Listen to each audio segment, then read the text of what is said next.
Welcome to Perceptions Today podcast, where we discuss consciousness in all forms. March 2023, episode 42, Cosmic Librarian, known as Darling McFadden, roundtable discussion about time, part 1 of 2. Cosmic Librarian has experience in synchronicities, precognition, time slips, UFOs, memories of other lives, as well as many other so-called paranormal events.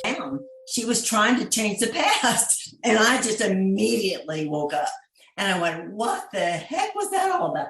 It was, it was like he was saying, like, well, we had to stop her, meaning that they had hit me on the back to wake me up. It was very strange. It was part dream. It was strange. Sounds very much like The Adjustment Bureau by Philip K. Dick. Yes, it was like Sounds that. Very similar. And I think it was before The Adjustment Bureau came out.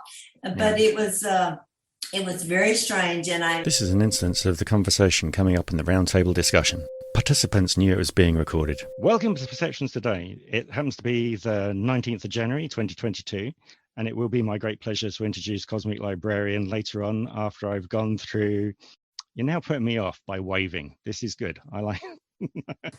If you've never been to one of our events before, we tend to be talking about consciousness in all its forms, and we have roundtables and live guests that come in. So again, it's my great honor and pleasure to introduce Cosmic Librarian. I will just start briefly. I've been having weird things happen in my life, all my life, but I have it all across the board, whether it's time slips, clairvoyance, precognition, ghosts, whatever. I've experienced it somewhere along the line.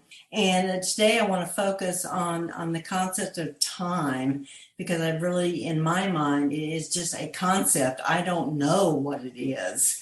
I know that I will give an example of one of the things that has happened to me. On my birthday, several years ago, my partner and I had gotten up on my birthday, and I had a big picture window that used to look out in my backyard. And I had a cup of coffee, and I was all comfy because it was my birthday, and I was in a real contented space. And my partner was standing next to me, and he walked away to go in the kitchen to get some more coffee. And I was watching it was a big bunch of doves on the ground. I just love to watch doves. Anyway, they were pecking around on the ground and just being doves, doing dove things. It was a very nice, beautiful morning for the day after Christmas. It was sunny and bright. And I had just told Richard, I said, I could sit and watch doves all day. I think there's something very peaceful about it. Well, he walked in that next room, and I looked outside, and all the doves froze exactly with whatever they were doing. So if they were pecking on the ground, they had their heads down. Someone just had their heads up. They just froze. And I was like, what the heck is going on? So I'm looking around outside to see if there's anything weird going on out there. I'm like, well, is there a predator or what's going on? I've seen doves my whole life, and I've never seen them freeze in whatever position they were in, and they were all in different positions. And I called my partner and said, come back here. I said, you got to see something. He says, what do you want? I said, just come see. And I said, what do you see? And he goes, I won't say what he really said because it was an expletive, but it was kind of like, he says, what the heck's going on? They're not moving. What's up with it? They're not moving. I said, I don't know. So we sat there and watched them for a good minute or more, and they did not move one bit. And then all of a sudden, it was like somebody turned the switch back on, and they all went back to pecking on the ground, doing whatever they were doing. And it was a very, very strange thing. It happened on my birthday. And since that day, that's just one of many type of experiences I've had involving time. But this one I would like to highlight mainly because I started noticing that was also, my birthday also happened to be the date of the incident in Rendlesham Forest there in Britain, the UFO incident. And they also involve time travel. If you've ever studied that, they experienced a time travel incident involving these beings of this object. And that also happened to be in 1985, December 26, was when Whitley Strieber had his first really unusual little incident up at his cabin in upstate New York. involving some beings. And I've also, I guess I've latched on these things because they're my birthday. But there's a part of me that's kind of wondered, is it just a coincidence that these things involving time also happened on my birthday? And it didn't mean my birthday is special by any means, but I kind of wonder about that. I've also had, like as a kid, one of the books I read that just, it hooked me right away, and it stayed with me from the day I read it. I was 10 years old, and I read A Wrinkle in Time. That's a kid's book here in the U.S., and I got a heart there. It was a very good book. It's still a good book. I have a copy on my shelf, and I read it every once in a while, even though I'm not a kid anymore. But it really had an impact on me. Madeleine L'Engle really knew how to grab a kid's attention, at least this kid. And it was about time too, but it was a little bit different than the usual time travel story. And then I've had other incidents where I was just going to say, it's actually kind of got quantum physics kind of embedded within the story for a child at that point. Yes, in the that was the other description, thing. which It is had, fascinating. she was a kid's writer, but she really put some real science into her books. And at the time that she wrote this, and I'm 69, so when I was 10 years old, that was quite a while ago when she wrote this book. So we didn't know what a wormhole was back in those days, but she had her tesseract that she referenced in her story. But basically, we were talking about a wormhole kind of technology in her story, even though it was for kids. But one of the incidents, this is a big one that I want to talk about, and then I'll let people start asking questions. But a few years ago, I used to work for the public health department in my county. And I've always had weird stuff going on. So, it's not like, and none of it scares me, by the way. I always kind of get curious about it, but I don't get frightened by it. But this particular day, I had to go around the county to my various medical providers and provide some information and stuff to them from the health department. And I was over in the western part of the county. And after making visits to a bunch of them, I started heading home. I thought, great, I'm going to get home early today. So I'm coming up this one road here in Austin, Texas. And most of you, if you've never lived here, you wouldn't even know what I'm talking about. But I was coming up this major road that turned onto an even more major road.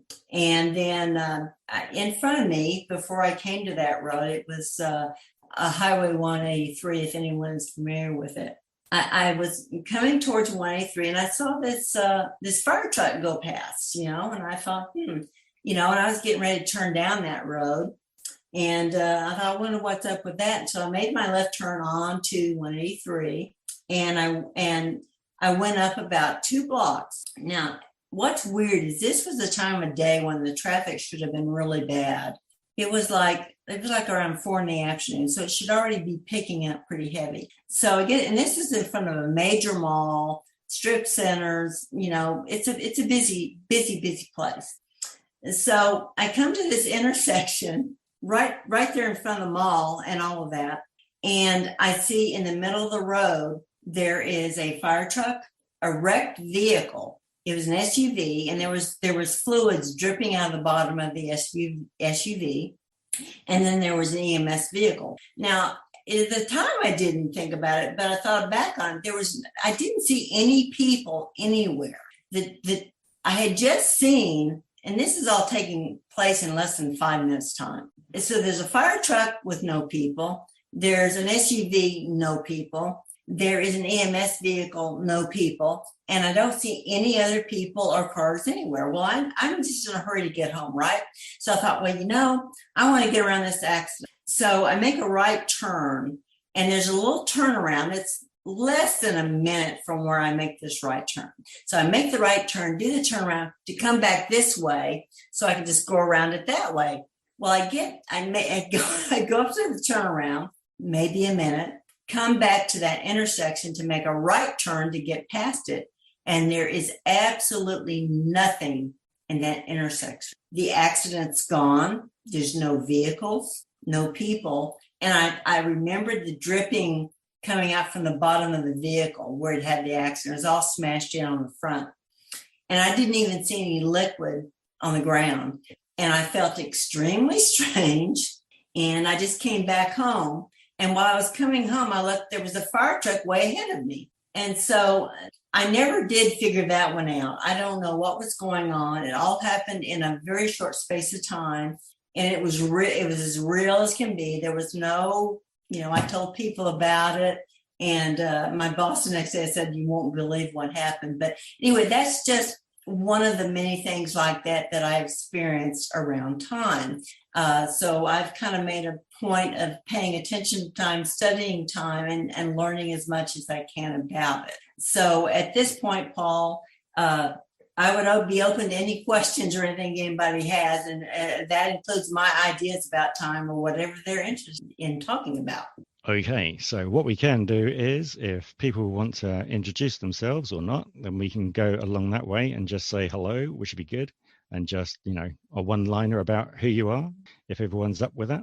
Again, you don't have to come to the table when I say things. Greybeard, did you just want to say anything first off? Hi, yeah, thanks, Cosmic Librarian, for introducing yourself and telling us a little bit about your history and what you experience. I find that all quite interesting, actually, the whole concept of time. I in addition to consciousness and spirituality, I also ventured a long time ago into I don't know any other word other than UFOs and time, but much more involved in the sci-fi version of it. Right. So this is quite interesting to me as well. So I'd like to hear your concept of time. I have some concepts that I subscribe to, but I'm curious of how you view time. Obviously not as linear, but if you could share maybe a little bit more on that. Well, I will tell you this: I don't see it as linear at all, and I'm not even sure that it's not a construct that somehow consciousness has come up with. I tend to think, and this is just based on my life and things that have happened, and I've studied quantum physics and time, all kinds of stuff. But my personal feeling is that time is a way for us to experience in the physical. And I think if it wasn't for time, I don't know if as physical beings we could exist here. I know that animals have a totally different sense of time than we do. Their lives can be shorter or longer. I don't think they experience time or see time. I don't even know that they think about time. But it's a real interesting concept to me that I've tried to understand myself without getting anywhere, and maybe I'm not meant to, but I know that if you think about like when you're a kid, like if there was something you wanted to do, it was like it took you forever to grow up, right? And then boom, you're an adult, and then boom, it's going by fast. So time is relative and changes all throughout your life, depending on what's going on in your life, the people you meet. If you have kids or not, oh my gosh, they're little babies, and then boom, they're going off to college. So time is a really strange thing, and most people don't give it a thought, except I got to be at a meeting in an hour or whatever. But I do tend to think that we would not be experiencing life as we know it for sure without time. We probably would not be in the physical, because I think it'd be very difficult to live life as a physical being without time. That's just a thought that I have. I don't know if that probably raised more questions than answered, but that's the best I can do on that. No, I think that's thank you for your response. Answer. Sorry, Greybeard. It's one of those things with good old delay.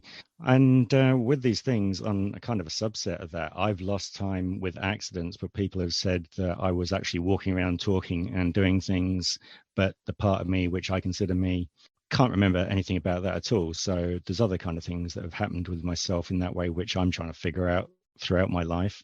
Next up on the list that's coming down, Bob Davis. As I said, it's very kind of you to come and talk here. If you'd like to say hello. Yeah, thank you very much. It's a pleasure to be with all of you. I'm a sensory neuroscientist, and I wrote 3 books on UFOs, life after death, and my recent book, Unseen Forces, the Integration of Science and Reality in You, which ties in a little bit with what I'm hearing from Definitely plug your book and website. Plug everything, okay? Oh, you have full permission to plug. No, BobDavidSpeaks.com, but it's my website. But the big deal with me, I'm working on a documentary, consciousnessfilm.info is the website to that, on consciousness. And we have a lot of leading experts in the field contributing, but time could definitely play a role here. We're talking about something quite complex, to say the least. And you know more about time probably than I, since you studied it, and other members here too. But that's what physicists are telling us. Everything that ever existed does exist, will exist.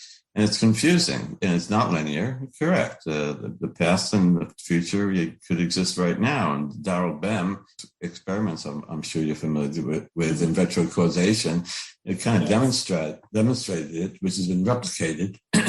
So, we see subtle aspects of it, more on the subjective scale, in your case, of time distortions that is not memory related. I was going to say, did you have these time experiences before or after my stroke? I had them before, and they were before. I mean, and even the day I had my stroke, it was I was totally conscious pretty much the whole time. But these things happened before my stroke, years before my stroke.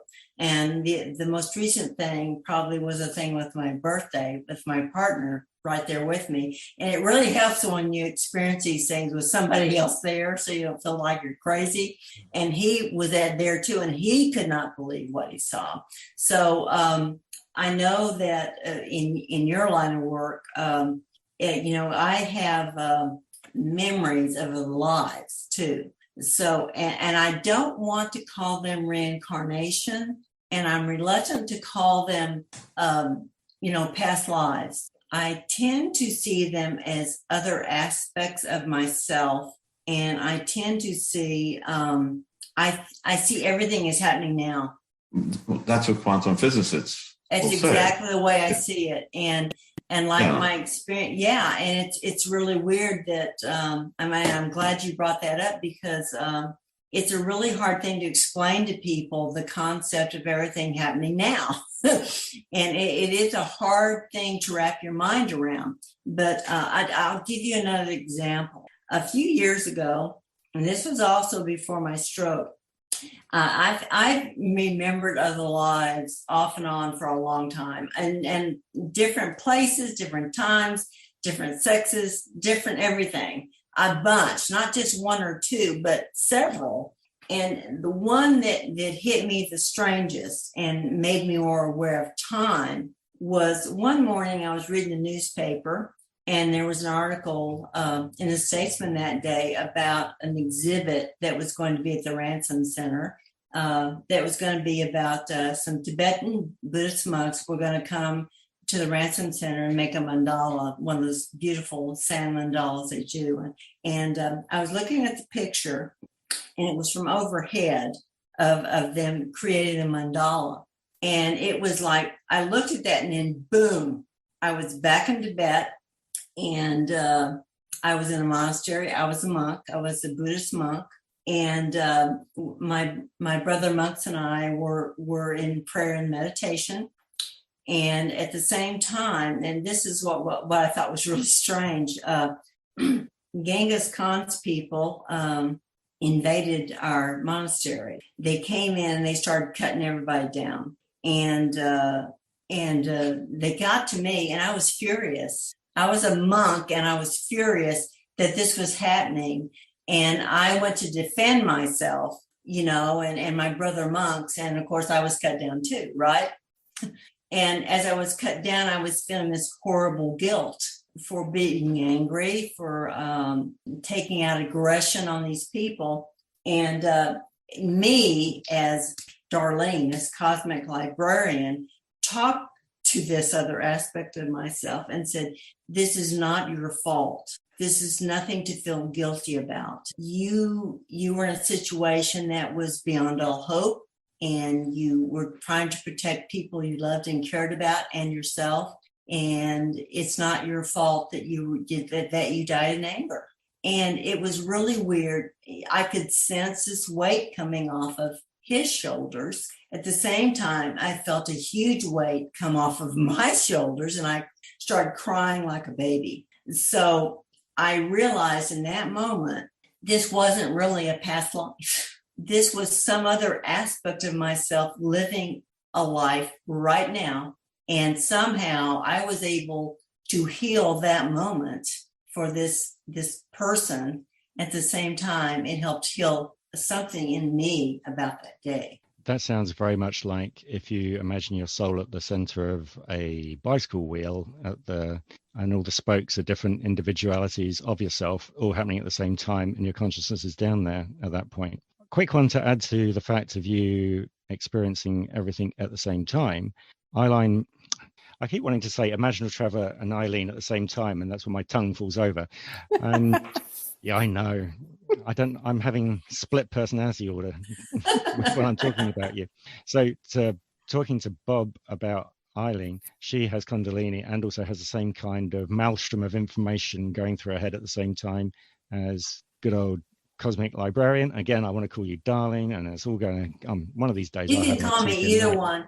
I know. It's just as soon as it comes to the brain, my teeth and tongue are like, I know you from there, I know you from there, and I use different things. So Eileen can explain roughly about is it a good idea to describe it as a maelstrom of information that goes into your head?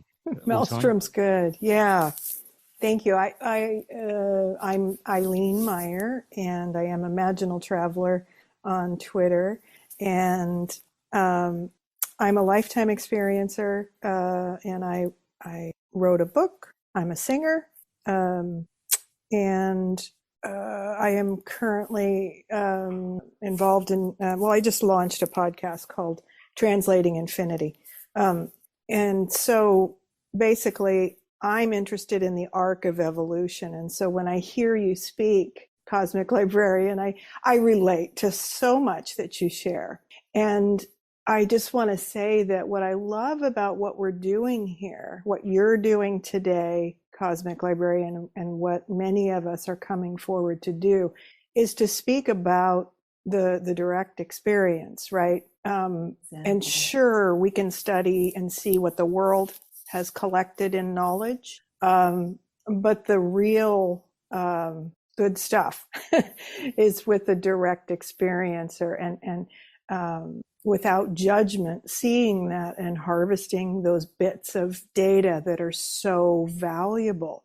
I don't think any one of us individually has, all the answers. I now know everything. Right? I don't have any of them. I don't either, but I love that we're sharing this data. And what I wanted to touch into in response to what you just shared was I find, I'm like nodding my head like, oh, yes, when you're talking about aspects of the self, because this is what the messages have said. These are downloads. I translate downloads. That is music. And what it has always said is that, you're translating the word we, but we are actually just aspects of you. We are you. That's right. And you are, and this is, the presence, I call it, it has come in the form of ET visitations. It comes in so many different forms, and that ultimately it's not about the phenomenon, right? It's just to nudge us and say, look, things aren't what they seem, right? That's exactly right, because it's about consciousness. It's about becoming more conscious. Yes. And sometimes some of us learn really quick, and others you could slap them over the head with a board and they don't notice they're being hit over the head with a board. Right. And so I'm glad you said that, because the thing is that we all are having things going on. Like, I'll tell you one more story that happened a few years ago. This is very strange, and it involved earlier that evening.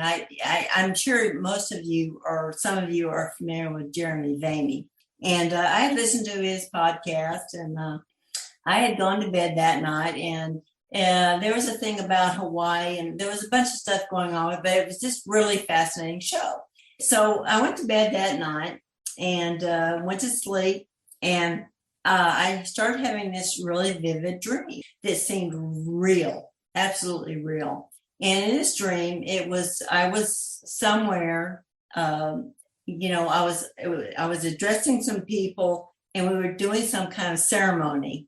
It was some kind of sacred ceremony. And this dream it seemed to go on forever. Of course, time, even in a dream, is even weirder than it is when you're awake, because you can live a whole lifetime in a dream in 2 seconds, it seems like. But I was having this dream, and I was this being and this person that was having this sacred ceremony, and it seemed to go on for a while.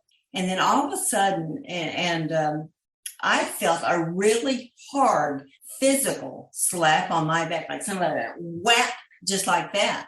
And I thought, well, my partner must have hit me in the middle of the night. And I looked over to him. He was sound asleep. He hadn't done a thing. I was like, what the heck? It was physical. It was not something I dreamed. It was like, so it hit me hard. And he wasn't even facing my back, so I know my partner didn't do it. So I sat up in bed and I go, well, what the heck was that all about? I thought that was a really interesting dream. I kind of programmed myself at that point. I thought, I want to finish that dream. I closed my eyes and I went to sleep. I don't know how quick it took, but I went back to sleep pretty quickly. And all of a sudden, there's another dream that's like very real. And I'm sitting in this big boardroom, and there's several people sitting at this big table. And there was a man. I didn't know this man. He didn't look familiar to me, but he looked like a real person. He says, we had to shut her down. She was trying to change the past. And I just immediately woke up, and I went, what the heck was that all about? It was, it was like, he was saying like, well, we had to stop her, meaning that they had hit me on the back to wake me up. It was very strange. It was part dream. It was strange. Sounds very much like The Adjustment Bureau by Philip K. Dick. Yes, it was like that. Very similar. And I think it was before The Adjustment Bureau came out. But it was very strange. And she was trying to change the past. And I just immediately woke up. And I went, what the heck was that all about? It was, it was like, he was saying like, well, we had to stop her, meaning that they had hit me on the back to wake me up. It was very strange. It was part dream. It was strange. Sounds very much like The Adjustment Bureau by Philip K. Dick. Yes, it was like that. Very similar. And I think it was before The Adjustment Bureau came out. But it was very strange. And I was telling my partner about it the next day, and I said, you didn't hit me on the back or anything weird happened last night? He says, no. I said, he slept all night. But that was so weird because of the loud slap on the back. I mean, I felt it. It shook me and made me, I'm not a person who just like sits right up in bed. That's not one of those things I've ever done. But that night I did because it hurt so bad. So that's another example of some kind of time-related thing, and I don't know what. I mean, that's fascinating. I mean, at some point we might have to talk about J.W. Dunn and also Carlo Rovelli. I'm just going to find out. Ian, are you working? Because we didn't get a chance to see whether you could talk or not. If you can't talk, use the open face. Oh, yeah. Hooray. Yeah. Can you hear me okay? Yep, all good. Yes, we sure can. Oh, smashing. That's great. Yeah, sorry. Was I interrupting you guys? No, go right ahead. No, if you have a question, we'd like to hear from you.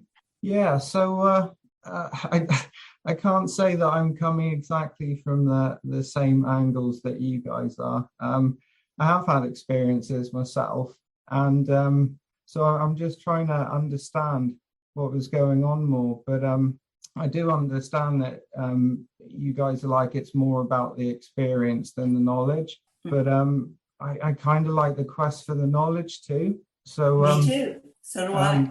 Yeah, I mean, I suppose I've really made a lot of progress in the last few years. But I did start looking into quantum physics and stuff like that. And as a result, I got a BSc with honors in maths and physics. and I did an MSc in observational astrophysics. And to be perfectly honest, although the subjects don't exactly touch on what you're talking about right now, the mathematics and the framework do. So to me, I fully accept everything you're saying. In fact, I think a lot of what you said, especially about how you experience time as a physical person, is absolutely spot on. It's the understanding maybe of the layers that come beneath that. So when you do have those experiences, and they do happen, I mean, my memory is a bit vague when it comes to it, but the more I think about it, the more times I have experienced, say, the odd weird moment or like a little glitch that I can't explain. But I think it's all there.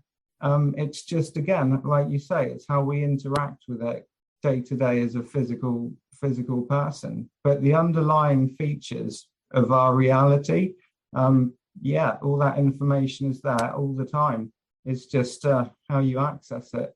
But no, it's an absolutely fascinating topic. Absolutely. Well, no, I'm glad that we have a real scientist here that if you have any input that you think would help me or other people to understand it a little better, and I don't know if there is a way to do that, but if you have any more to add, I'd love to hear it. Hey, I'm more than happy to offer any help and guidance I can give. I do appreciate a real physicist, but I wouldn't go that far. But yeah, I have a lot of books, and I think I understand bits of it. I'd be lying if I told you that I understood it all, because I don't. But I think there is a simple way to understand how nature behaves, and yeah, I think it's worth probing. So yeah, I'm happy for you to or anyone, if you ever want to get in touch and you want to talk about something like that, please hit me up. Well, that would be great, because we're all seekers. I mean, we're obviously seekers, and I think being a seeker is very important. And if you don't seek, I can't imagine my life if I hadn't asked questions about all kinds of things. And I don't expect an answer on all of it or even part of it, but it makes your life richer. It's so much richer if you do. Yeah, no, I couldn't agree with you more. Well put. That's excellent. Yeah, well said, Cosmic Librarian. Thank you very much for actually being part of the community in the Twitter environment, as well as being in the Twitter spaces when you can come along, because it's all about having different viewpoints and seeing where we go from there. Even if it's the fact that we possibly find a piece of data that doesn't really work, we don't throw it out. We just put it over to one side and come back to it later when other things might either dispel that piece of information or bring it back onto the table to be connected with something else. Yeah, that's the beauty of it, isn't it? You don't really have to put any pressure on anything. You can just explore it and see where the path takes. But thank you for doing this, Paul. It's been brilliant. Right. And no problem. You don't have to do a paper on it either. This is also very true. I don't recommend doing that for anyone's advice. I'm going to allow Linda, because she has a hand up, and then we'll go back down talking afterwards. Hi. I really like that idea of the spoke of the wheel with the soul being in the center and each of the spokes representing just different aspects of ourself. I thought that was really an amazing concept. Interestingly, last night I saw the movie Midnight in Paris. I don't know if anyone else has seen it. But is that the one about paintings? Well, the protagonist is a writer, and at midnight he finds himself. It goes back, doesn't he, to the Gatsby kind of era, if I've got the right film. Right, exactly. What's it? Yeah. Owen? Is it Owen Wilson? Owen Wilson. Yeah. Right. Blonde hair. Yeah. And it was interesting because, in his fiancée was always complaining to him at the start of the film that why didn't he just go back to the 1920s, because he seemed to prefer that time better. He's into a lot of nostalgia. I think he has some type of shop with all kinds of antiques and things like that. Mm-hmm. And by the end of the film, a woman that he falls in love with wants to go back from the 1920s to the 1890s because she thinks that was a better time. And he gets to see that, being dissatisfied with the present and wanting to go in the past, people, and he tells her people in the 1890s probably wish they were back, even further in time. So it was kind of an interesting perspective on how time can be perceived and even valued differently. Well, yeah. I mean, think about, I'll give an example. Like my mother grew up during the Depression. They were very poor. And but she will sometimes, even now, she's almost 92. She has really good memories of that time, ironically. And they didn't, for them, getting bologna was a treat for dinner. So, things over time, this is the other thing that happens, is our perspective about what we've lived and done changes too. I mean, in the moment, maybe we didn't feel that way, but now we look back on, it was actually pretty good. So yes. Our experience as human beings and our experience with life and people that we know and the things that happen day to day, our perspective on those changes over time too. And so we'll see it now as one way, but maybe that's not exactly the way we saw it at the time. Time is I know I said yesterday with one of these other Zoom meetings we did that there's not really one aspect, I can't think of one, where time is not important. I don't care if you talk about precognition, talking to spirits, which I've done that too. Hello, that's weird too. Time slips, my pets, things with my pets. There was a gentleman yesterday that talked about the timeless experiences he had with a wild animal. And that's another thing. If you involve nature, then you can get to a timeless quality, which is kind of hard to describe, but it's like time for that brief period just doesn't exist. You're just there. You're just there. Yeah. Definitely. Yeah. I mean, to go with your two films that you were talking about, you've also got Somewhere in Time with Christopher Reeves, where he's got the penny and he kind of hypnotizes himself with all the different clothing to try and get himself back there. And you've also got Lake House with Keanu Reeves and Sandra Bullock as well. Greybeard. Yeah, you got your hand up. Well, you did have your hand up. I did for a moment. Not to backtrack too much, but stop me if I missed this already, but weird. Someone mentioned about what the soul was spokes, like wheel spokes of time. I thought that was really interesting because don't ask me for details here because I don't remember the exact person, but there was a near-death experience that described that to a T. A gentleman in a car. And right before he had a head-on collision after turning left, time stopped and he had a out-of-body experience, and he described just that. It was a giant wheel, and what he described was like frames. But each frame was like a different instance of him, and he was like passing through those frames, and then he was eventually pulled back into the wheel or the spoke or frame that he belonged to. But I thought that was really interesting that you guys mentioned that because I definitely heard that before. Yeah, it's a good way of trying to describe things. Yeah, that is an interesting way to look at it. I know that a few years ago I was having a meditation, and this was so weird. It was one of those. It affected me deeply in that moment. But I remember I was sitting on the side of this big, beautiful hill during the meditation, and there was there were flowers, and it was a beautiful, warm day. It was just me sitting there. And the next thing I know in this meditation is like I'm surrounded by all these children, and they're all colors, they're all ages, like from infant up to like about 15 or 16 years old. They're different cultures, different times. And it was like I knew in this while I was meditating, these are other aspects of myself and some other reality. And then I looked over and there was a little blonde girl sitting off to herself. And she was kind of shy. And I coaxed her over And I realized it was me, was about 5. And I picked her up and I hugged her like you wouldn't believe. And I can even kind of chokes me up a little bit now, but there is something very important about time, because it's about love too. It's about love for yourself and love for everything and everything, all that is, all that ever was, and all that wherever will be is right here. And if we don't have that love, that's the key. And it's really hard to love sometimes. We all know that. We live in a time where we just want to be angry with people, and why are they saying that? Why are they doing that? But people are really no different than they've ever been. They go through different highs and lows of civilizations. They have wars. They don't have wars. They have times of peace.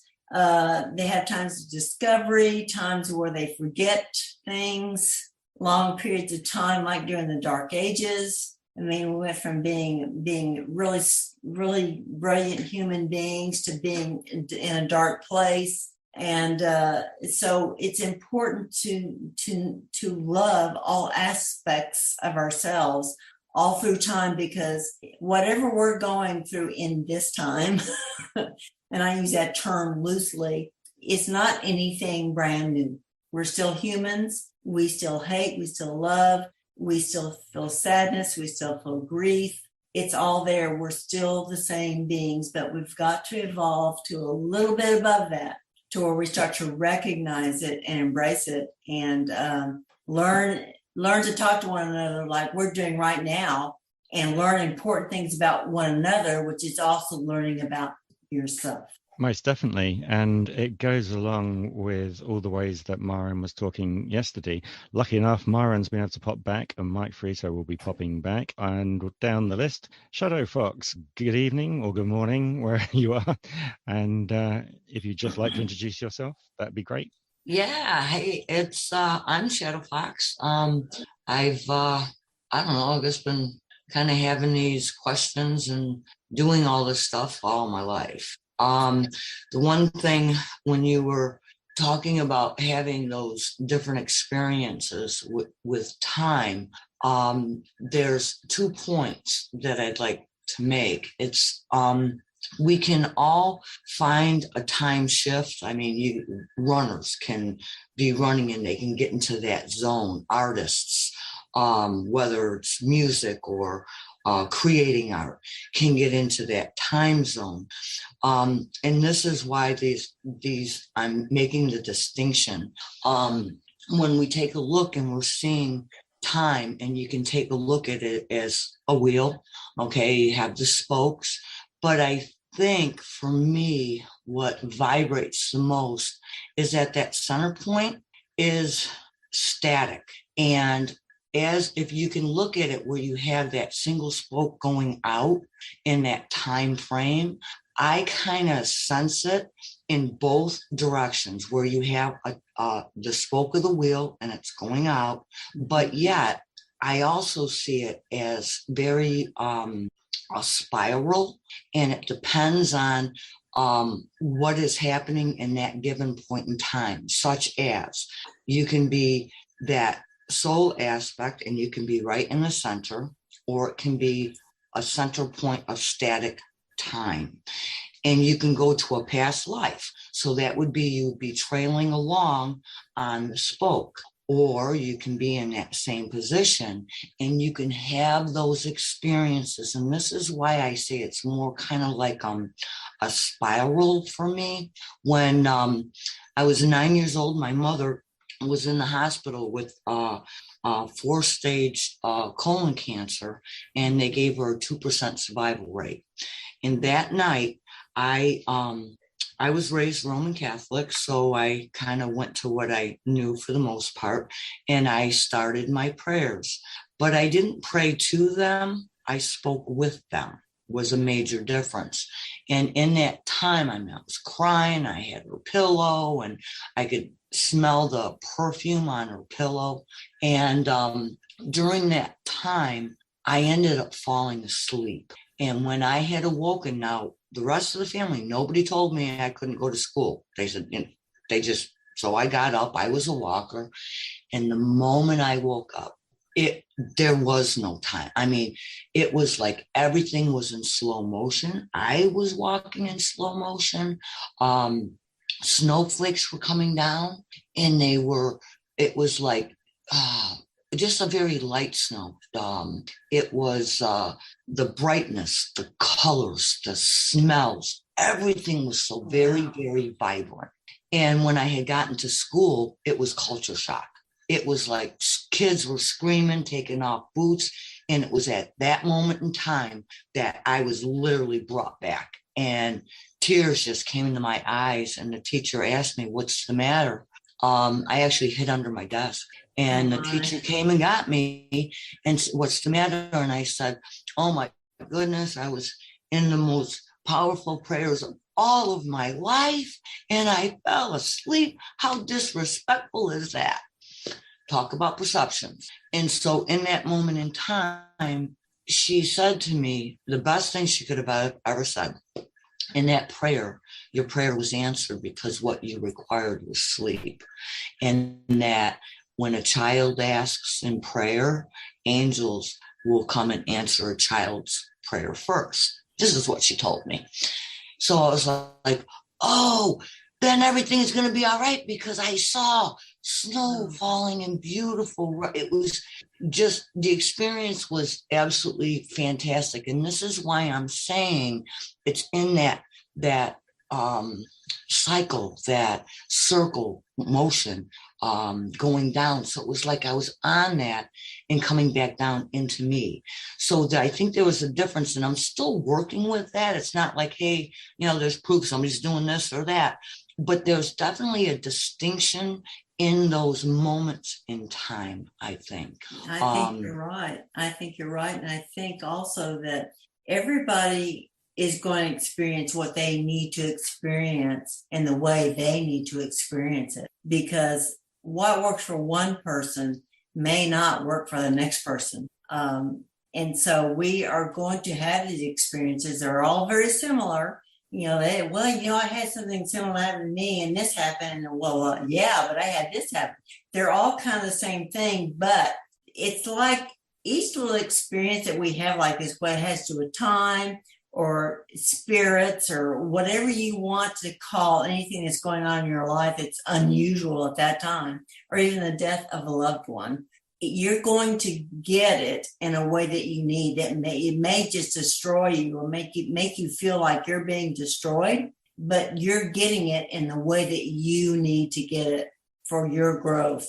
And so it's really hard we can compare our experiences and we can see the similarities, but ultimately that experience that you have is for you. Absolutely. But what had taught me was, she survived 2%. There's a longer story after that, but this is why I'm saying is that we can choose different points of time on that wheel, and we can immediately be there, such as going from point A to point B on that spoke, or we take and we have that experience and we heal, like you were saying when you had gone back. That would be a part that I would express that you were on that cycle, the spinning. And so because there was more time devoted to it, because we can reach those points, like if we go running and we get into that zone, or we're creating artwork and we're in that zone, or a meditation and we're in that zone. This is something where we can create those life patterns, learn from it, heal it, resonate with it. And I think so it's like, this is why I say there's a difference between that point of being static time and you get to choose, or being that soul essence in that sense. That makes perfect sense. Let me ask something of you and anybody else out there. Do any of you have any experiences with a future aspect of yourself? Anybody? Yes. Can anybody hear me? Myron, yes, we can. And thank you very much for turning up. And also, I'd like to say thank you as well for Mike Fiorito turning up. I would recommend anyone in the room following them on Myron's website, which is myrondahl.com, and also Mike Fiorito, all one word.com. I have an example of what. Myron, I think you're going to have to get closer to your mic because you sound very far away. I have an example of seeing the future.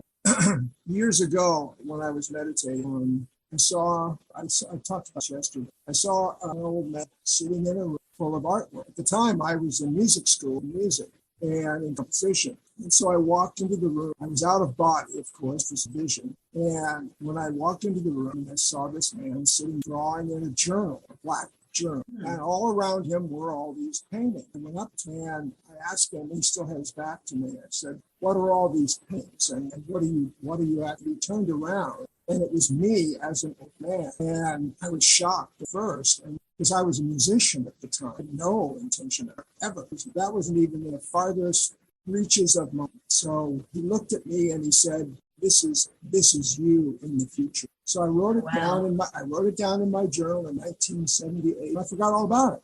It just didn't mean anything at all. I mean, I wasn't an artist, and I wasn't about to be an artist. And that's how. And all of a sudden, after the war, the music was taken away from me. I started drawing.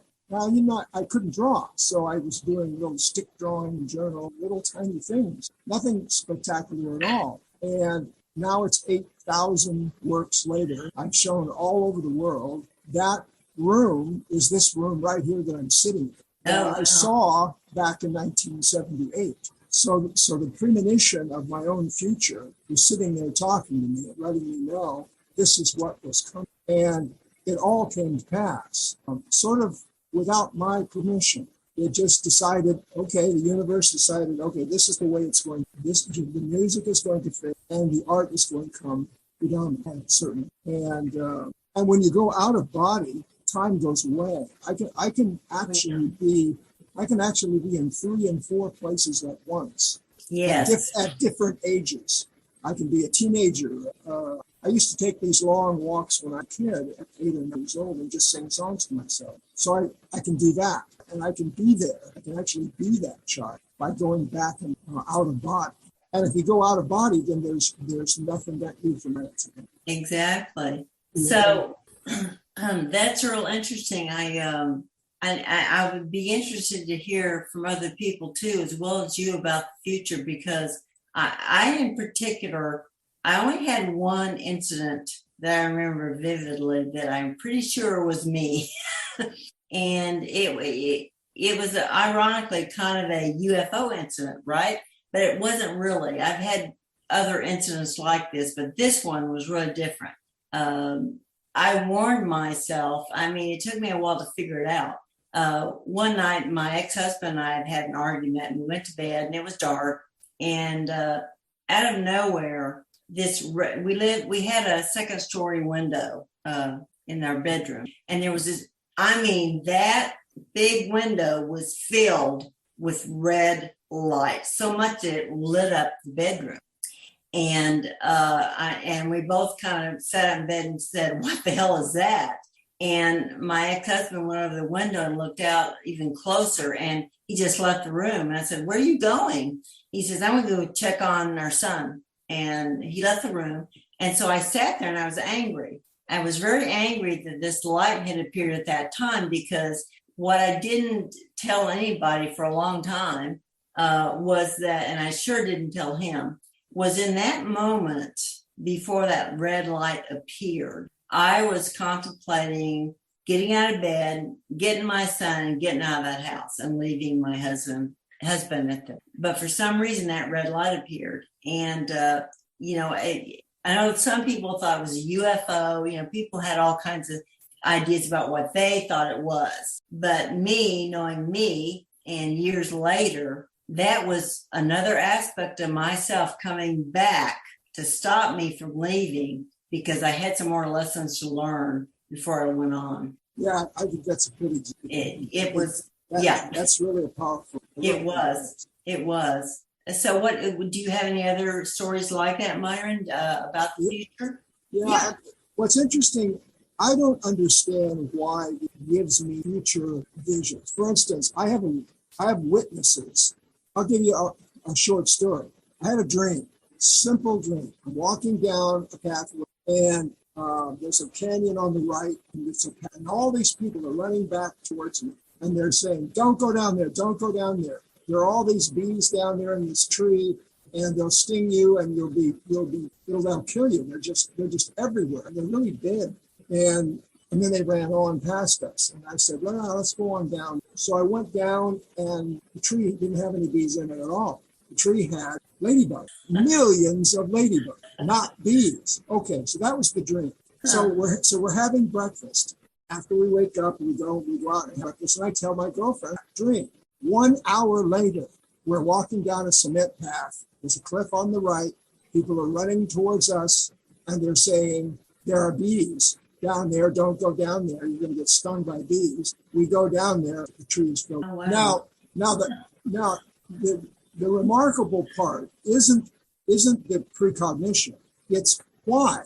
That's the question I always have.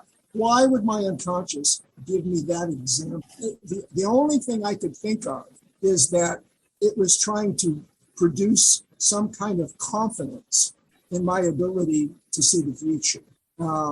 I couldn't think of any other reason. I mean, it doesn't make it. Otherwise, it's just an event in the future. Well, I think that I've had something similar to that. That was when I was about 12 or 13, and at that time I lived in Southern California with my parents. And just to give you an example of how what you're talking about works, I don't get it 100% either. But we were watching TV one day. We were watching the news, and a story came on about this little boy had been playing in his front yard, and he had disappeared. And they were looking all over for this kid. They couldn't figure out where this kid went. He was a little kid about 3 or 4 years old, playing in the front yard, and he just disappeared. And I don't know why I said it. To this day, I don't know why I said it. It was so strange. But I remember saying out loud to my family, they're going to find him in his own yard. And I remember everybody in the room got real quiet, like, where did that come from? I don't know where it came from, but it came out. And in hindsight, it's really weird. Why would you say they would find him in his own yard? So the next day, they did find that little boy. He had gone around into the backyard, unbeknownst to his family, and crawled under a pool cover and drowned. And when they said he was found in his backyard, and they hadn't even been looking there, I felt really, really strange. And I don't know why that came to me, but it was something I never forgot. I had other things happen like that afterwards, but it was just kind of a heads up about it. And why my mind or my consciousness chose in that moment to find that little boy on some level I did and spurted out, I don't know either. Well, I think that in some ways, like I have a spirit guide and its name is Charon, but that's not. What's important is that I think that my spirit guide was trying to support, encourage my connection with it by giving me these little examples of precognition and maybe out of body stuff, all kinds of metaphysical things that I was going to experience later on. And so it started with a little example and gave me a witness. I mean, there was no reason why I had to bring them to breakfast and tell my girlfriend. I don't normally talk about my dreams to her, but something said, tell her this dream. So I told her the dream. And that's happened dozens of times. And I talked about a lot of it yesterday. And so I think that when you have a connection with your unconscious, with your inner being, it teaches you how to act with and how to follow its direction and how to use the energy that's available to you 24/7, 365 days a year, forever. Not just here, but forever, because time is outside of life and death. Okay? That's right. Time is just a thing. Einstein made it the fourth dimension. So if I can go out of time and go to a planet that's light years away 1 second. Maybe that's a million years, because that's what they do. That's what they say. To go to Orion would take about. So maybe these kinds of small examples in the unconscious are so powerful that they need to take you on slowly, so you don't get freaked out, and think I'm just crazy. I believe me, I didn't tell these stories to very many people because I don't want to be nuts, So, but by the time that I'd had about half a dozen or more of these experiences, I began to see a pattern, and then I thought, wait a minute. I remember when I learned music, there was this starting to learn scales and hearing sound. And the same thing with painting. There was color, and they learned how to do color. So maybe, just maybe, I had to learn these fundamentals about precognition, about out-of-body experiences on a very infantile level, because I was just starting out. And I think that if I'd seen something just monstrous, I don't think I could have handled it. I remember Jung wrote in Memories, Dreams, and Reflection, in 1900, his patients were coming to one after another saying, we're having these dreams about a massive war that's coming. And he was saying, well, there's no evidence of any war, but he wrote them down because those were his patients, and he has a symbol like this and symbol like that. And 14 years later, they had World War I. So precognition in dreams is, Jung talks about it a lot. Interesting point that you bring up there, Myron, because I've just got 2 messages in the chat section. Now, I don't know, I'm unfortunately going to mispronounce your name, so I'm going to have to get you to pronounce it if you want to talk. Is it Aljavastan? Would you like to tell your story, or shall I read it out? Okay, so he's put down, I hope it's a he, I'm guessing because I can't read the second part, saying that 7 years before an event, they actually painted the shape of the darkest object in the room where they experienced an extremely painful toothache. But they also had another experience of an event of getting extremely angry at a grocery clerk. But that event in the dream was 2 years before the actual real-time event, which is interesting to see. Yes. And Mike has also put down that this is what he's also working on now, referring back to what you've been talking about, Myron. Let me just add to that a little bit. Myron, I don't know if did you have your hand up? I'm just going to find out if you ever... It's okay, carry on. Sorry. Hey, Myron. He got his whole body up. Yeah, I'm all up. I've been, and I'll talk more about some of the precognitive experiences I've had. And one of them is getting arrested just now. You heard the police car, right?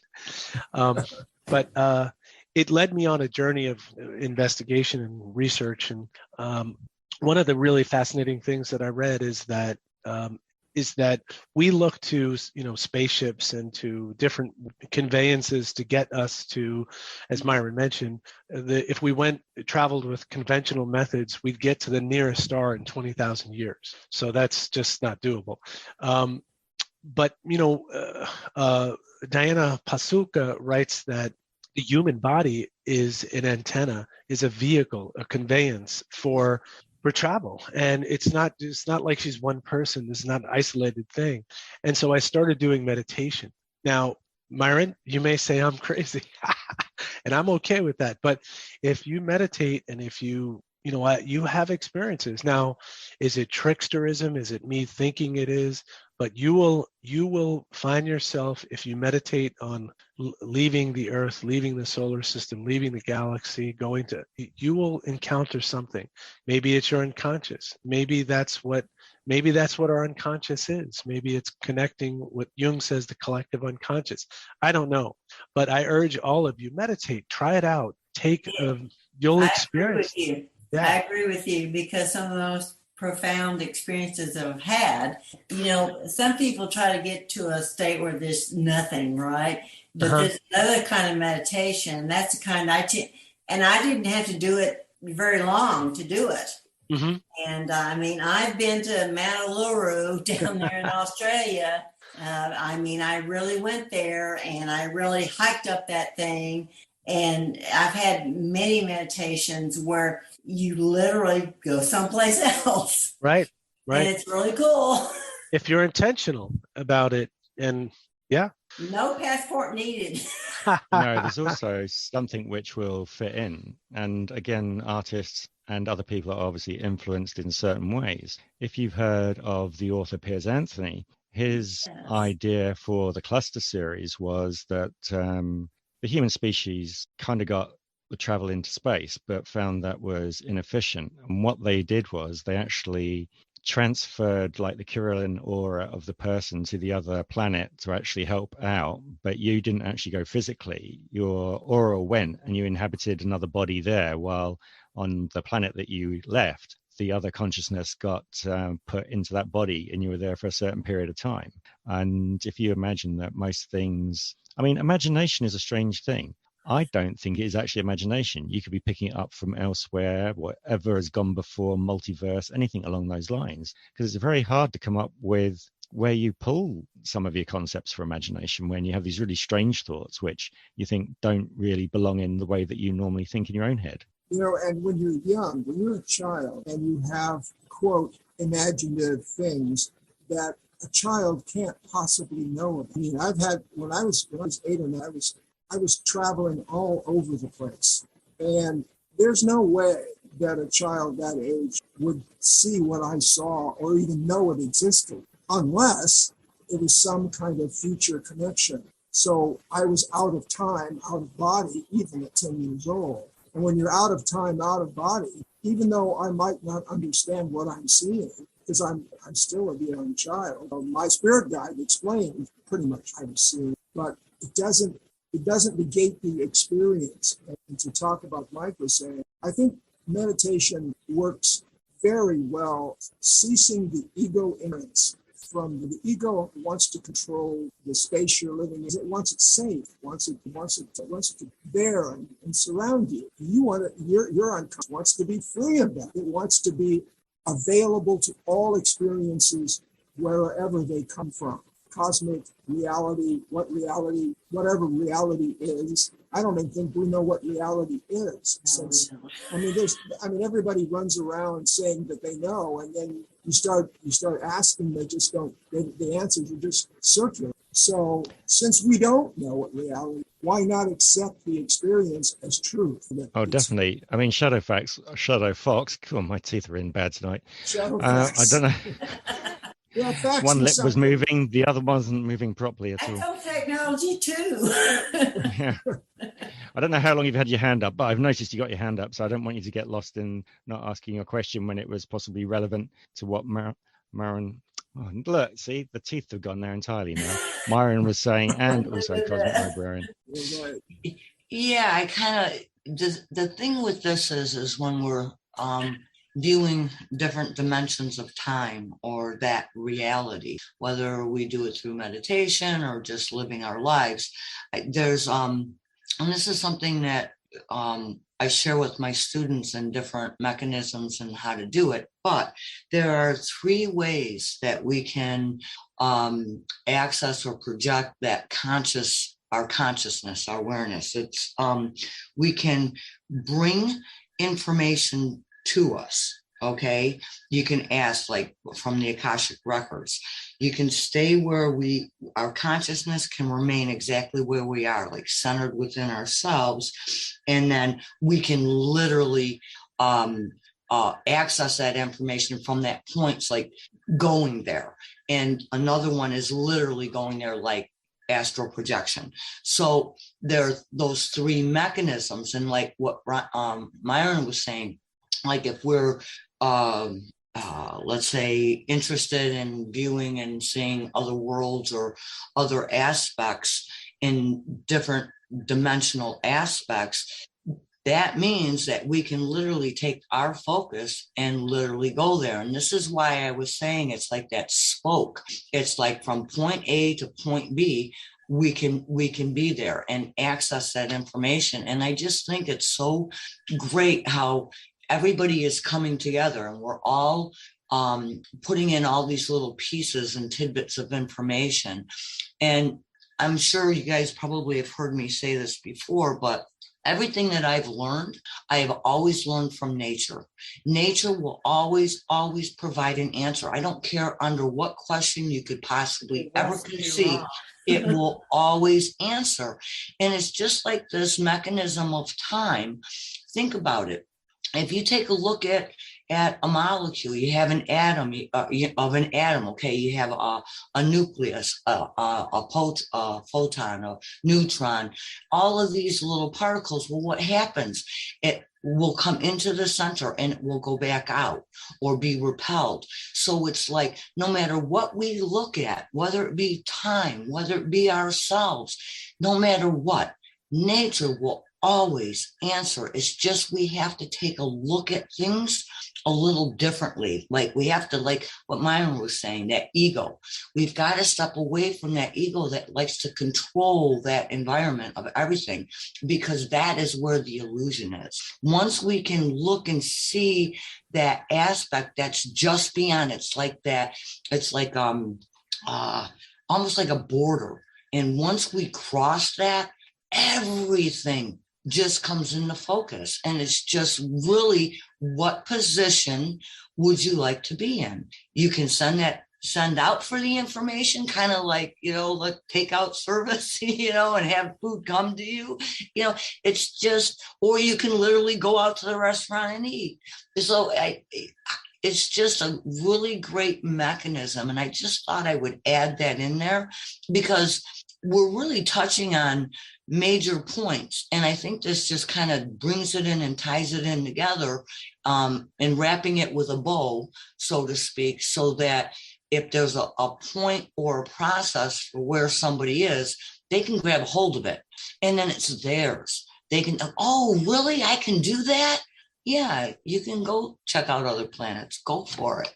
Well, let me ask Paul, do you remember earlier, before we started the actual talk, somebody asked me where I got the name Cosmic Librarian. Who asked that question? That was Bob Davis, the neuroscientist, who he only had an hour, so he's gone obviously back to work at this point. Well, I'll go ahead and answer that question because it was very weird. I was doing a lot of meditating in those days, and this has been way back in around 2003, 2004, something like that, where I had been having experiences my whole life, but they really just went boom in that period. And I was meditating, and all of a sudden, I was aware that I was somewhere in Egypt. And once again, I don't know where this comes from, but I went somewhere underneath the Sphinx, and once again, I want to say this: I'm meditating, and in this meditation, Thoth was there, the god Thoth, and he says, "I have something to show you," and he had Sishat on the other side with him, and they said, "We've got to show you this. We've got to show you this," and they took me into this huge library. It's the biggest thing I've ever seen in my whole life, ever. It just went on forever. And they told me, anytime you have a question about anything, you can come here and get the answer you're looking for. And from that day forward, I was Cosmic Librarian. That's where I got it from. And I don't know what it means. I don't know if it was the actual god Thoth or if it was just my subconscious that went to Egypt and came up with this idea. But I knew that it told me that library was open and it was there for me anytime I wanted. So that's where I became Cosmic Librarian, in case anybody else was wondering about that. That is an absolutely awesome story, and I truly honor that, because I can see that if for the briefest of moments I went there and I saw you do that. I mean, seriously, it just happened. It was like, oh my gosh. And it was like, so I was impulsed to tell you because my name is Shadow Fox, but I am an artisan of the spirit. So it's like when you have that is that position, that is that title, that is that function that you do. And it's, wow, that is awesome. So for the briefest of moments, I was there with you. That is so cool. That is so cool. I tell you what, it's like, most of you people are artists or or, you all have a wide variety of things you do. And I grew up in South Texas. I came from a very modest family. We didn't have a lot of money, but I was always very curious. My parents didn't know what to do with me because my intellect, nobody knows where I got that from or where I got me from. And as I've gotten older, I was a professional banker for many years. I worked for a major bank here in Texas. After that, I've done IT work and I've also I've been in public health.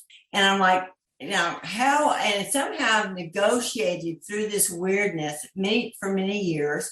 I didn't talk about it too much. It was kind of something I kept to myself. I didn't even talk to my own sister and my parents about it. But finally, I've drawn my sister into it and a lot of other people. And finally, a few years ago, probably about 15 years ago, I finally said, the heck with this stuff. I'm going to be me. I'm going to say, if there's something I know that I should tell somebody, I'll tell them. And especially if it comes to me that way. And it was very freeing. And, what was interesting is how I didn't have trouble with anyone. I mean, anyone making fun of me, not taking me seriously. It was like, I don't know, I guess I came to a point in my life where I could be me and was comfortable as me. And because I was comfortable as me, I could make other people comfortable with me being comfortable with me. And it opened up a whole new world for me to find that people are much more accepting than you would ever know. And if you're just authentic with it, that's the best you can do. It's really interesting that library, for the simple reason, the biggest library in the ancient world. Yes. It's the most famous library in the world. Now, the Romans burned it, but that's not here nor there.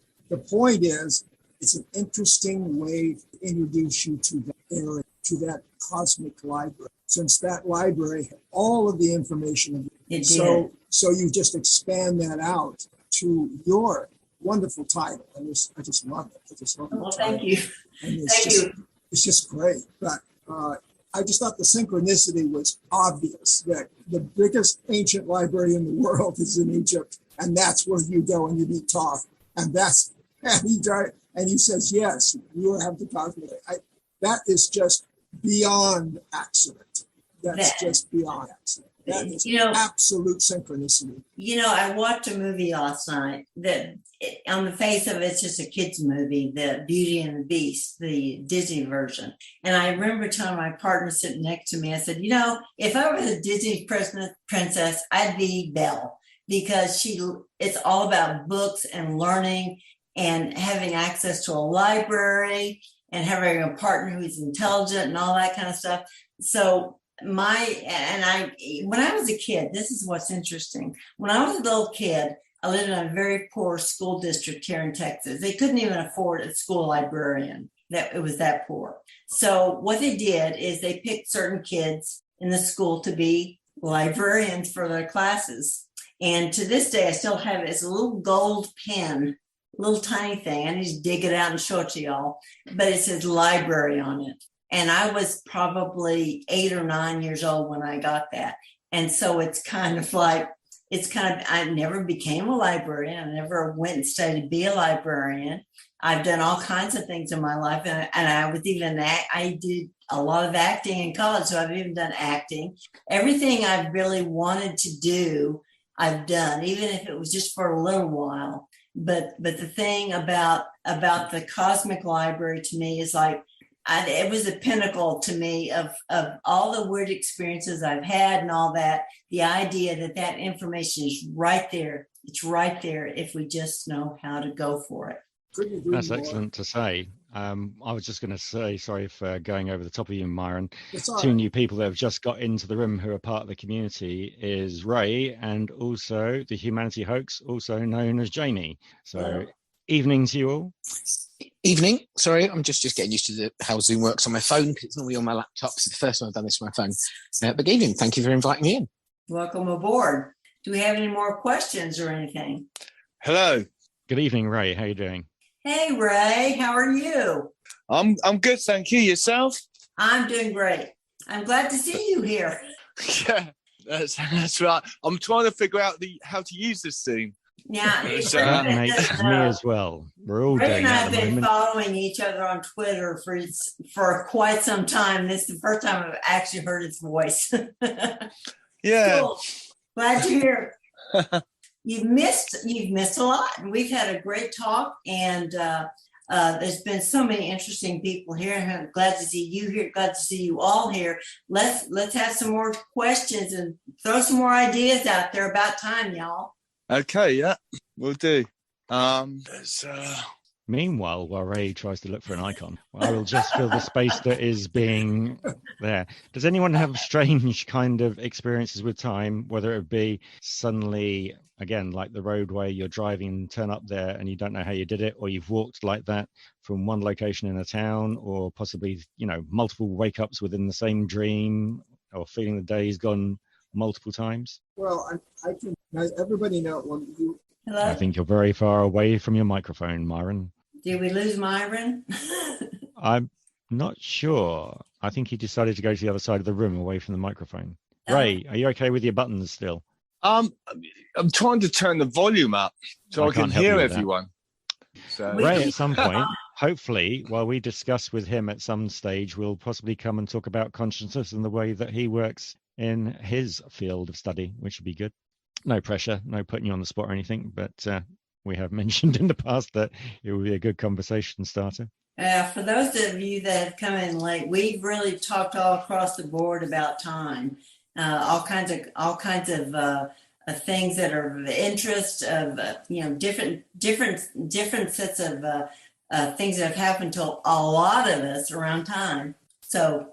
Any more questions? Let's go. Yep, Shadow Fox has got her hand up, so we'll go straight to Shadow Fox. Yeah, I'll just why they're figuring out the bugs in their microphones and stuff. I'll add that I was probably maybe about 10 years ago, I was driving and I was coming onto this one aspect of the reservation, and I was at a stoplight. And it was really strange because you could tell that in this one area, it's like almost like a vortex. You can just feel the energy. But there was a brief moment, and it happened to me twice in the same spot. I was waiting for the light to change, and all of a sudden I felt this. It was like almost a magnetic, electric. It was like in the air. You know how you can feel like static, like if you rub your feet on a rug and you touch your head, you get shocked. Well, it was kind of like that static that I could feel. And I looked out, and there was a bunch of trees, and it literally. Can I ask you? What? Did you feel that the air was thicker at the time as well? Yes. Yeah, it was. Yeah, there definitely was. It wasn't like a heaviness like you would feel in different experiences. But what happened was the trees, if you see hot spaces like on a road top, or you're in the desert and you see the wavy kind of lines from the heat. Yeah, the mirage.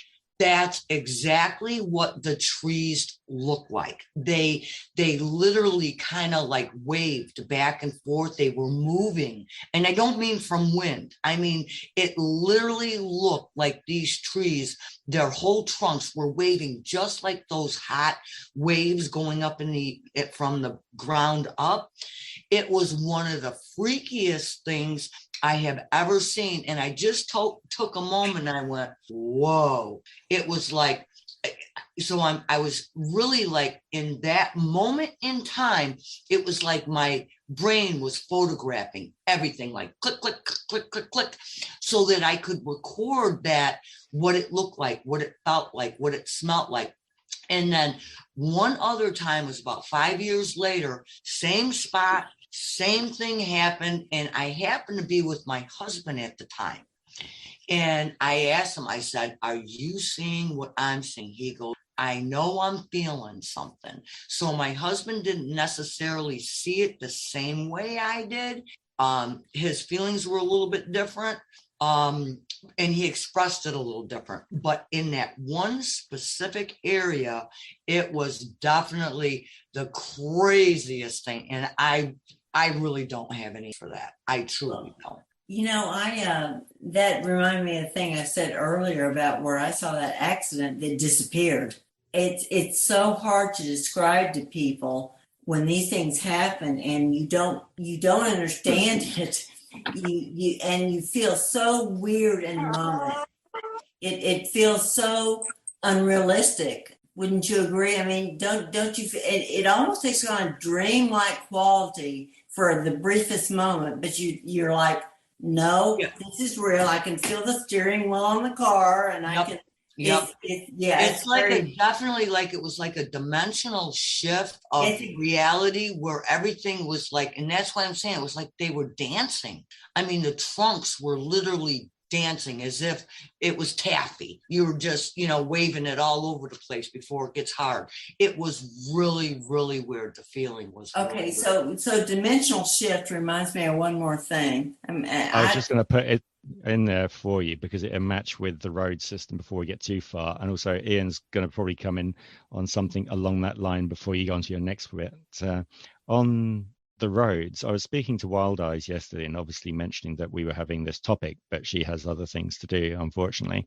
She had an incident where she was driving down a Florida highway and she missed 3 of her junctions. She kind of went as kind of a blink of an eye, she was conscious. And then the next time she was conscious, she was 3 junctions away from where she should have turned off. And she doesn't know how long that took to get to those 3 junctions. And she doesn't know what happened in between. But as we're talking about road kind of hypnotism, whatever, or just transporting yourself elsewhere with the mind and dimension. And on that thought, I'll bring in Ian Hawkins. Yeah, I think you've got a point there. I think that has something to do with it. I'm not sure it's everything. So I think when you have time slips, and especially when you start feeling like sort of weird physical side effects from that, I think potentially that would, and this is just my guess, but as opposed to the environment that you're being in right there being as it would be normally for you, something has changed and you're picking up on it. That whatever that change might be that you're picking up on has somehow affected your body's response. And I don't want to sort of use the term like raising your frequency, because I'm not exactly sure that that's what's happening all the time. But something similar may be happening for a brief instant. And you, how can I put this? So you can still be located physically in the same space, but your reality can change in an instant. Yeah. And your consciousness is picking up on something completely different in that space for a period of time. By location, Ian. Yeah. That kind of thing, that the consciousness is elsewhere, but your body's here, which is very similar to how Myron, after he has an epileptic event, he will find that there's an overlay on his reality and he feels like he's seeing things from elsewhere, but he's split into 2. So right.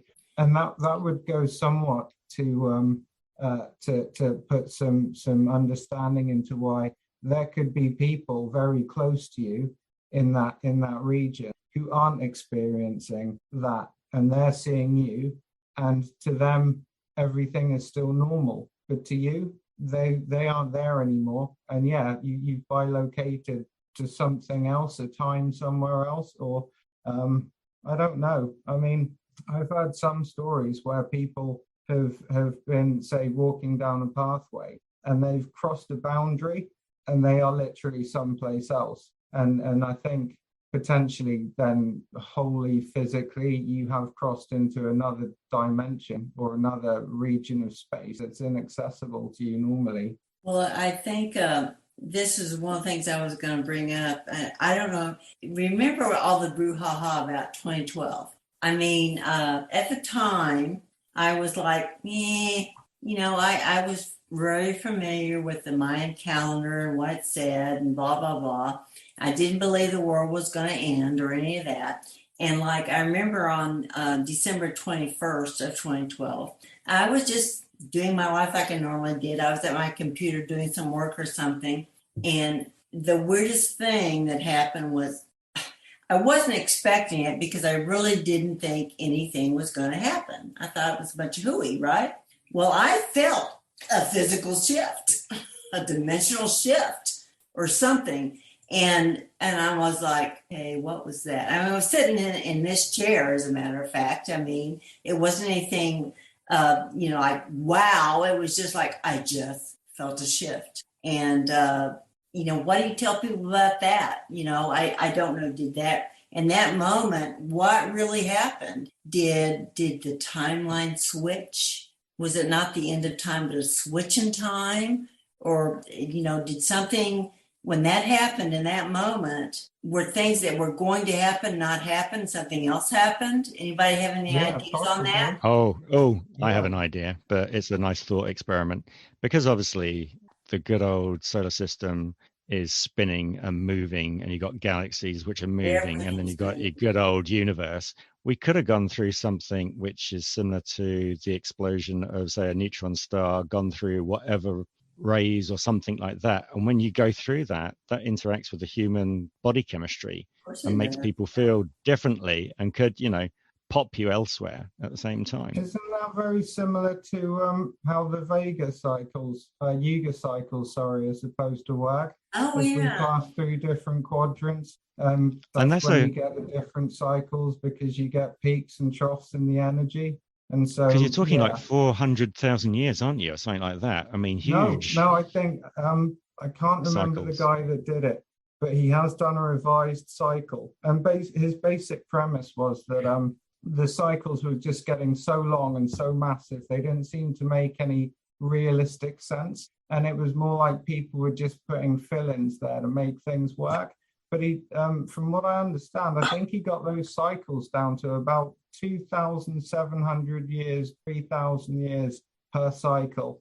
And that's still a long time. It is, but it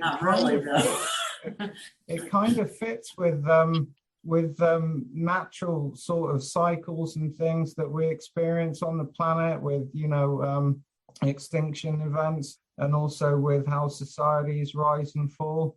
I think there could be something to that. And yeah, you very well may have picked up on something like that. Yeah, it was subtle. It was subtle, but it was there, and it was like that. I mean, I looked around the room, and it all looked the same, but I knew something had changed, and I couldn't put my finger on it. Right, that's crazy. Yeah, it was crazy. Yeah, no, that just doesn't seem out of the realms. But I mean, what if it was you that was shifting and not everything else? I'm not. Yeah, I mean, maybe, I don't know. Maybe it was just a time when, although you didn't have any faith in it, maybe you had faith in some part of what they were saying around 2012, and your reality did shift. I don't know, but that really fits in with the quantum experience. suicide experiment, doesn't it? Yeah. Ian. Yeah, right.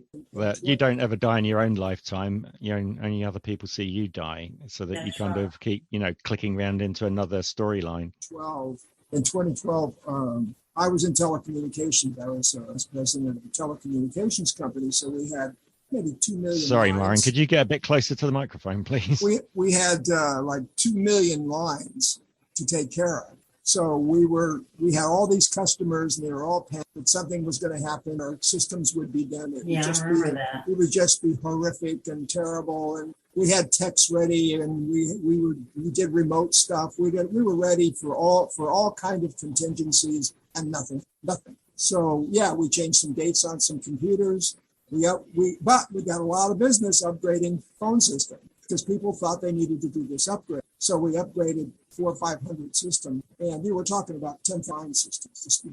We had all the studios. And but during that time, with all of the hoopla and scariness and terror and dire prediction, we were ready for it, because we were a telecommunications company, and our customers were on us in a minute, flash. And we had very little problems issuing. We just had to change some aspects of some of the programs. But that was really basically all we had to do. And it was really anticlimactic, except it made us a fortune. Upgrading phone systems. We literally made a fortune. We made $1 million just upgrading phone systems, because they thought they had to do that, because everybody was telling them. So, but to what Ian said, I think that you can feel these kind of changes in the body. I think it always comes from the body. Like when I have a vision, it pulls from my solar plexus. I feel it in my body. I don't see it with eyes. I feel it, and then the eyes are just a lens that goes into, and then what's inside comes out. So consequently, I think that what you felt is real, because there was a shift in consciousness worldwide. People were freaked out about that. So if everybody's freaked out, you think you don't pick up on that if you're psychic or a simpatico or something? Of course you can. So I would be surprised if you didn't. Well, I definitely did. Yeah, I believe you. I believe that you did. Well, I did too. So. Well, there's been other times when I've had insights about something that's going to happen, and it is physical. You're right about that, because when I feel it, and it's not just a thought; it's like a whole body thing when it happens. To help our research and understanding, leave Perceptions Today's podcast reviews, subscribe to the podcast, along with the other social media accounts, and share. Come and join our live events. That way we can get together and have thoughtful discussions along with advancing our understanding of concepts as we go along.